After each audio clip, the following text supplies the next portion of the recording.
जय माता दी। स्वागत है आपका अपने पावन आध्यात्मिक चैनल पर। एक माँ की ममता से बढ़कर इस संसार में कुछ भी नहीं है। माँ अपने बच्चों के लिए कितने कष्ट सह लेती है, इसका सबसे बड़ा प्रमाण जीवित पुत्र का व्रत है।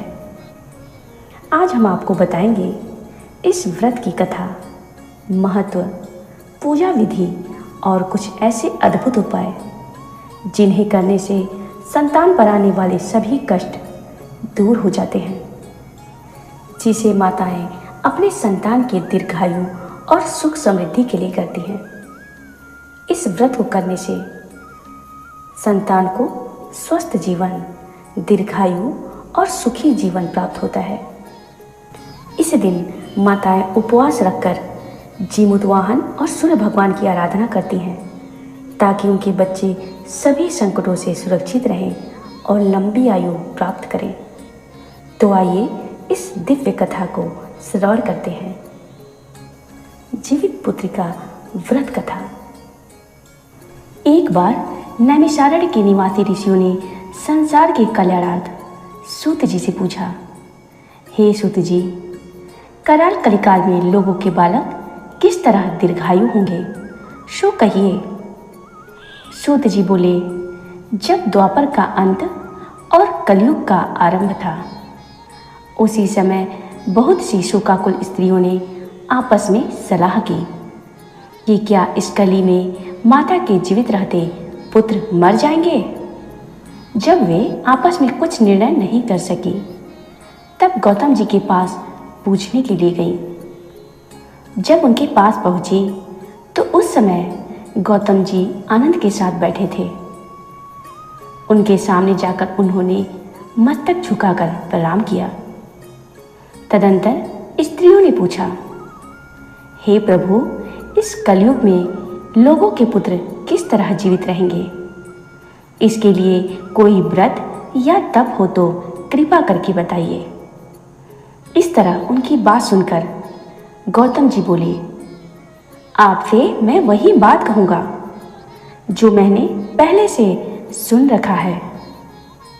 गौतम जी ने कहा, जब महाभारत का युद्ध का अंत हो गया और द्रोणपुत्र अश्वत्थामा के द्वारा अपने बेटों को मरा देखकर सब पांडव बड़े दुखी हुए, तो पुत्र के शोक से व्याकुल होकर द्रौपदी अपनी सखियों के साथ ब्राह्मण श्रेष्ठ धौम्य ऋषि के पास गई और उन्होंने धौम्य ऋषि से कहा, हे विपेंद्र, कौन सा उपाय करने से बच्चे दीर्घायु हो सकते हैं?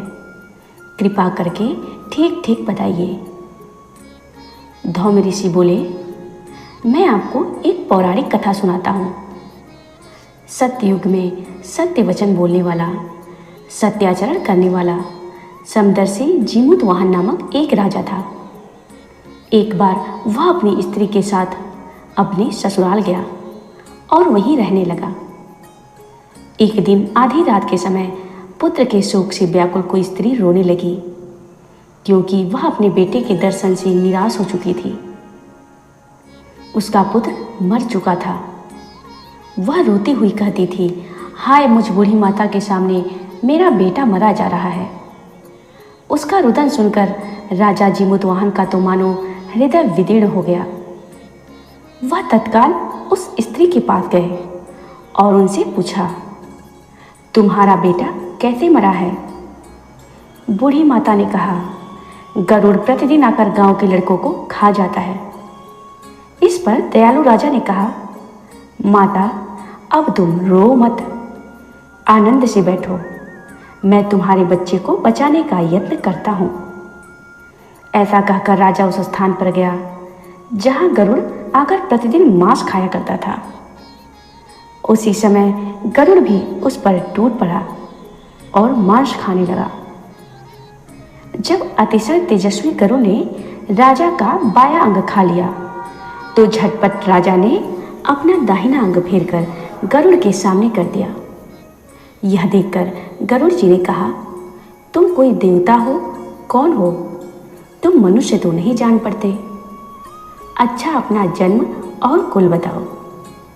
पीड़ा से व्याकुल मन वाले राजा ने कहा, हे पक्षीराज, इस तरह के प्रश्न करना व्यर्थ है। तुम अपनी इच्छा भर मेरा मांस खा लो। यह सुनकर गरुड़ रुक गए और बड़े आदर से राजा के जन्म और कुल की बात पूछने लगे। राजा ने कहा, मेरी माता का नाम है शैव्या और मेरे पिता का नाम है शालिवाहन। सूर्यवंश में मेरा जन्म हुआ है और जीमूतवाहन मेरा नाम है।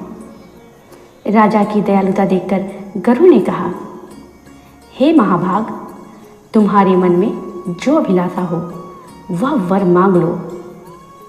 राजा ने कहा, हे पक्षीराज, यदि आप मुझे वर दे रहे हैं तो वर दीजिए कि आपने अब तक जिन प्राणियों को खाया है वे सब जीवित हो जाएं। हे स्वामी, अब से आप यहाँ बालकों को न खाएं और कोई ऐसा उपाय करें कि जहाँ जो उत्पन्न हो वे लोग बहुत दिनों तक जीवित रहें। धौम्य ऋषि ने कहा कि पक्षीराज गरुड़ राजा को वरदान देकर स्वयं अमृत के लिए नागलोक चले गए। वहां से अमृत लाकर उन्होंने उन मरे मनुष्यों की हड्डियों पर बरसाया। ऐसा करने से सब लोग जीवित हो गए जिनको कि पहले गरुड़ ने खाया था। राजा के त्याग और गरुड़ की कृपा से वहां वालों का बहुत कष्ट दूर हो गया। उस समय राजा के शरीर की शोभा और दूनी हो गई थी।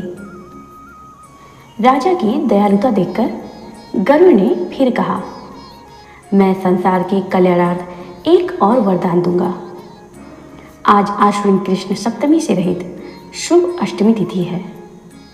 आज ही तुमने यहाँ की प्रजा को जीवन दान दिया है। हे वत्स, अब से यह दिन ब्रह्म भाव हो गया है, जो मूर्ति भेद से विविध नामों से विख्यात है। वही त्रैलोक्य से पूजित दुर्गा अमृत प्राप्त करने के अर्थ में जीवित पुत्रिका कहलाई है।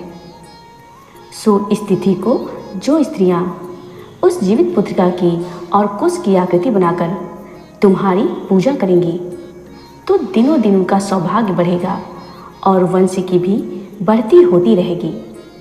इस विषय में विचार करने की भी आवश्यकता नहीं है। गरुड़ ने कहा, हे राजन, सप्तमी से रहित और उदयातिथि की अष्टमी को व्रत करें। यानी सप्तमी विद्ध अष्टमी जिस दिन हो उस दिन व्रत न कर शुद्ध अष्टमी को व्रत करें और नवमी में पारण करें। यदि इस पर ध्यान न दिया गया तो फल नष्ट हो ही जाएगा और सौभाग्य तो अवश्य नष्ट हो जाएगा। जीमूतवाहन को इस तरह का वरदान देकर गरुड़ बैकुंठ धाम को चले गए और राजा भी अपनी पत्नी के साथ अपने नगर को वापस चले गए। धौम्य ऋषि द्रौपदी से कहते हैं, हे देवी, मैंने यह अतिशय दुर्लभ व्रत तुमको बतलाया है। इस व्रत को करने से बच्चे दीर्घायु होते हैं। हे देवी, तुम भी पूर्वोक्त विधि से यह व्रत और दुर्गा जी का पूजन करो तो तुम्हें अभिलषित फल प्राप्त होगा।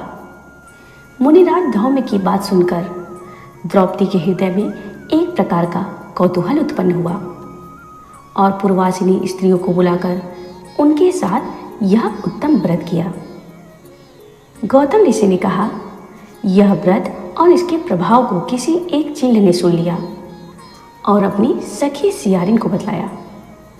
इसके बाद पीपल वृक्ष की शाखा पर बैठकर उस चिल्ह ने और उस वृक्ष के खोते में बैठकर सियारी ने भी व्रत किया। फिर वही चिल्ही किसी उत्तम ब्राह्मण के मुंह से यह कथा सुनाई और पीपल के खोते में बैठी हुई अपनी सखी को सुनाया। सियारी ने आधी कथा सुनी थी कि उसे भूख लग गई और वह उसी समय शव से भरे हुए शमशान में पहुंची। वहां उसने इच्छा भर मांस का भोजन किया और चिल्ही बिना कुछ खाए पिए रह गई और सवेरा हो गया। सवेरे वह गौशाला में गई और वहां गौ का दूध पिया। इस तरह नवमी को उसने पारण किया। कुछ दिनों बाद वे दोनों मर गई और अयोध्या में किसी धनी व्यापारी के घर में जन्मी। संयोग से उन दोनों का जन्म एक ही घर में हुआ, जिसमें सियारिन ज्येष्ठ हुई और चिल्ल छोटी। वे दोनों सभी शुभ लक्षणों से युक्त थीं। इसलिए बड़ी लड़की काशीराज के और छोटी उसके मंत्री के साथ ग्रहपत्य अग्नि के सामने विधि पूर्वक ब्याही गई। पूर्व जन्म के कर्मफल से वह मृगनयनी रानी हुई। रानी ने जिस किसी भी संतान को उत्पन्न करती, वह मर जाती थी, और पूर्व जन्म की बातों को स्मरण करने वाली छोटी लड़की मंत्री की पत्नी ने अष्टवसुओं के सदृश तेजस्वी 8 बेटे को उत्पन्न किए और सभी जीवित रह गए। अपनी बहन के पुत्रों को जीवित देखकर ईर्ष्यावश राजपत्नी ने अपने स्वामी से कहा कि यदि तुम मुझे जीवित रखना चाहते हो तो इस मंत्री के भी पुत्रों को उसी जगह भेज दो जहाँ मेरे बेटे गए हैं, अर्थात इन्हें मार डालो। यह सुनकर राजा ने उस मंत्री के पुत्रों को मारने के लिए कई प्रकार के उद्योग किए, पर मंत्री पत्नी ने जीवित पुत्रिका के पुण्य बल से उन्हें बचा लिया। एक दिन राजा ने अपने आदमियों से उन पुत्रों का सिर कटवाकर पिटारी में रखवाया और वह पिटारी उनकी माता मंत्री पत्नी के पास भेज दिया। किंतु वे 8 सिर बेशकीमती जवाहरात हो गए और भले चंगे वे 8 लड़के अपनी माता के पास वापस चले गए। उनको जीवित देखकर राजपत्नी को बड़ा विस्मय हुआ। अंत में वह मंत्री की पत्नी के पास आई और उसने पूछा, बहन, तुमने कौन सा ऐसा पुण्य किया है जिससे बार बार मारे जाने पर भी तुम्हारे बेटे नहीं मरते? इस पर मंत्री की पत्नी ने कहा, पूर्व जन्म में मैं चिल्ल थी और तुम सियारिन। हमने और तुमने साथ साथ जीवित पुत्रिका का व्रत किया था। तुमने व्रत के नियमों का भली भांति पालन नहीं किया था और मैंने किया था। इसी दोष से हे बहन, तुम्हारे बेटे नहीं जीवित बचते हैं। ओ राजरानी, अब भी तुम उस जीवित पुत्री का व्रत को करो तो तुम्हारे बेटे दीर्घायु होंगे। मैंने तुमसे सच सच कहा है। उसके कथनानुसार रानी ने व्रत किया। तभी से उसके कई बेटे सुंदर और दीर्घायु होकर बड़े बड़े राजा हुए। सूत जी कहते हैं कि सब प्रकार का आनंद देने वाला मैंने यह दिव्य व्रत बतलाया है। स्त्रियां चिरंजीवी संतान चाहती हैं तो विधि पूर्वक यह व्रत करें। जीवित पुत्रिका व्रत की पूजन विधि। व्रत से एक दिन पूर्व यानी सप्तमी तिथि को स्नान करके शुद्ध भोजन करें। केवल एक बार भोजन करना चाहिए और भोजन सात्विक होना चाहिए। दूसरे दिन यानी अष्टमी तिथि को, इस दिन माताएं निर्जल उपवास रखती हैं, यानी न तो अन्न और न जल ही ग्रहण करती हैं। स्नान करके स्वच्छ वस्त्र पहने। पूजन स्थान पर भगवान सूर्य, माता पार्वती और जीमूत वाहन की पूजा करें। मिट्टी या गोबर से गरुड़ और नाग की आकृति बनाकर उनका पूजन करें। दीपक जलाएं, धूप फूल अर्पित करें और व्रत कथा तो अवश्य ही सुने। तीसरे दिन यानी नौमी तिथि को सूर्योदय के बाद संकल्प पूर्वक व्रत का पारण करें और अन्न जल ग्रहण करें। बच्चों को मिठाई और फल खिलाकर उनको अपना आशीर्वाद प्रदान करें। जीवित पुत्रिका के दिन का विशेष उपाय। इस दिन सूर्य भगवान को अर्घ्य देने से बच्चों की आयु लंबी होती है। पीपल या तुलसी के पौधे में जल अर्पित करें, इससे संतान की आयु में वृद्धि होती है। व्रत के दिन गरीब बच्चों को फल, मिठाई और कपड़े दान करें। यह उपाय संतान को सुख समृद्धि और निरोगी जीवन देता है। संतान की लंबी आयु और सुरक्षा के लिए द्वितीया व्रत कथा का श्रवण अवश्य करें। जीवित पुत्रिका व्रत केवल एक धार्मिक अनुष्ठान ही नहीं, बल्कि मातृत्व की शक्ति और त्याग का प्रतीक है।